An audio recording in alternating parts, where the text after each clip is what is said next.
Why is it that humans seem to have so many diseases, whereas animals in the wild hardly have any? And why is it that some human populations live well into their hundreds with great health their entire life and then die of natural causes, and other human populations suffer many diseases throughout their life, they go out in parts the last few decades, and then they die in their 60s, 70s, 80s? Why is this? Hello again, family. Kevin Cosmo here with another Health Matters video. Today I'm going to talk about something that you're owed and that I'm owed. We're all owed this in this lifetime, and that is superb health. It's a natural birthright of all living organisms in their natural environments to have fantastic health. It's guaranteed by the laws of nature as long as those laws are respected by the organism. Yet for many of us humans, we have grown arrogant. We have dammed rivers, achieved flight, built cities, and deluded ourselves into thinking that we have mastered nature, simply because we have altered a few plants and animals to our advantage, invented some life-saving surgeries, etc.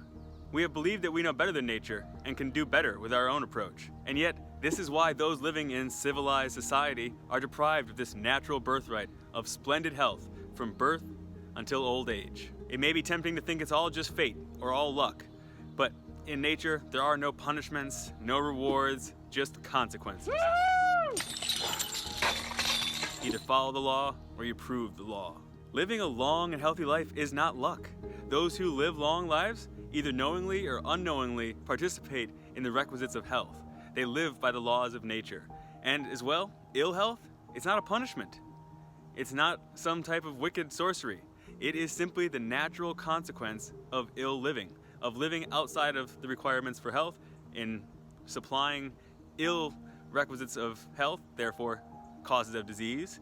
And so it's a natural consequence. And what's fantastic about this truth is that it's universal. Natural health is universal to all life forms. And so these 4 principles that I'm about to list apply to all living organisms. Feel free to observe them in your world. Number 1, superb health is the norm. It's the standard for all living life forms.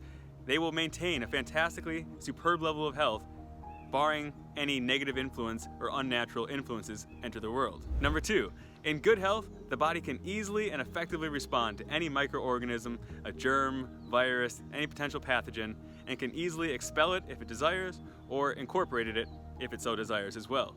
For remember, the body depends on microorganisms for its own functioning as well, so it's constantly surrounded by billions and trillions of microorganisms, bacteria, viruses, germs, and it can normally respond to them just fine if it's in good health. Number 3, diseases of any kind, whether they be infectious or metabolic, can only eventuate if the adverse influences are present in enough quantity and for a long enough duration.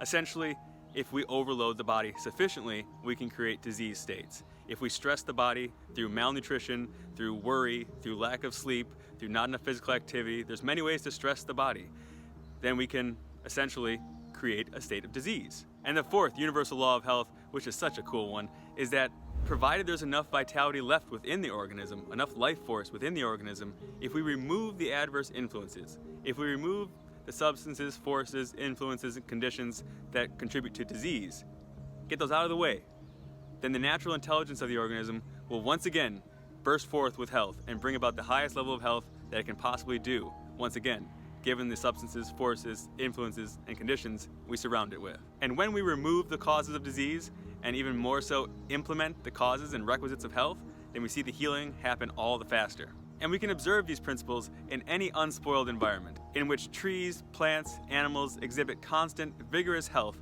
and death only occurs through injury or old age, much as like we see in human populations that live in the blue zones. So then why do humans get sick? Why are there so many doctors? Why are there so many dentists? Why are there so many clinics? Why aren't we as resistant as all the other animals are?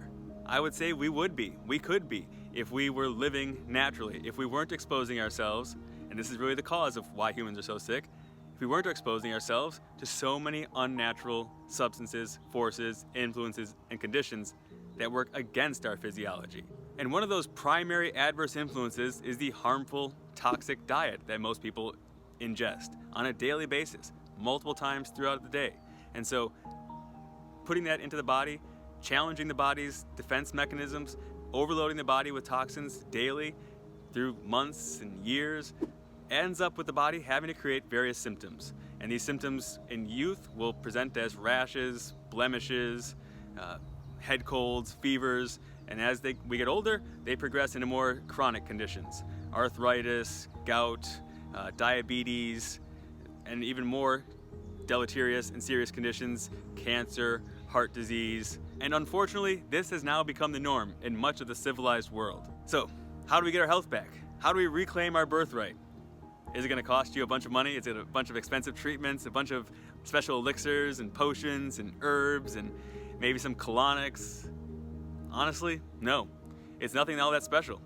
The primary thing we need to do is stop causing harm. That is the main key. Stop doing the things that cause harm to the body. Stop doing the things that contribute to disease. And immediately after we remove the cause, that innate intelligence again will start to bring about and create health. As soon as we get out of its way, it'll get back to doing what it's always doing, which is creating fantastic health.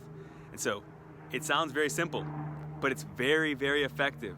It sounds too simple, and most people will miss it because of its simplicity. They will go looking for some cure. They will go looking for some novel solution, some new technology, when the most fantastic technology, the one that sparks all the other technology that we have in this world, comes from inside this organism here, inside this life form. There's a fantastic intelligence in here, a fantastic well of life force looking to do what it does, which again is bring about fantastic qualities of health and life. But it can only do so if we supply the substances, forces, influences, and conditions of health. But there is a catch. The world is full of conflicting information on what is healthy. And so yes, you'll have to do some sorting out. You'll have to do some sifting through. Most of it is half-truths and half-lies. And so you'll have to figure out what is truth. I know it'll be my continual goal to help you sort through those misconceptions as it relates to diet, nutrition, disease, viruses, germs, total health creation, and hopefully allow you to experience superb health. Because that's what I've been experiencing. That's what I love giving to other people, is that freedom to know that it's within your power. It's your birthright to experience fantastic levels of health. And if it ever goes off course, it's within your power to get it back on. It's as simple as living healthfully, not doing the things that cause disease, doing the things that cause health. Until the next video, live joyously, live passionately, keep getting healthier, family.